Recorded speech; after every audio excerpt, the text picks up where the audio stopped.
మహాభారతంలో అత్యంత శక్తివంతమైన యోధుడెవరో మీకు తెలుసా? అతనే భీష్ముడు. కానీ అంతటి మహావీరుడు జీవితాంతం ఎందుకు వివాహం చేసుకోలేదో తెలుసా?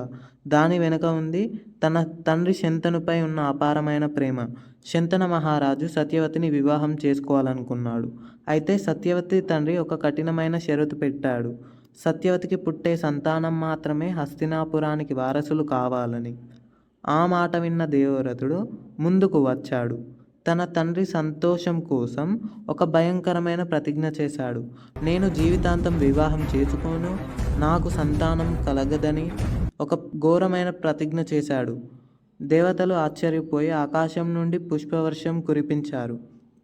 ఆ రోజు నుండి దేవవ్రతుడు భీష్ముడు అనే ఒక పేరుతో ప్రపంచానికి పరిచయమయ్యాడు.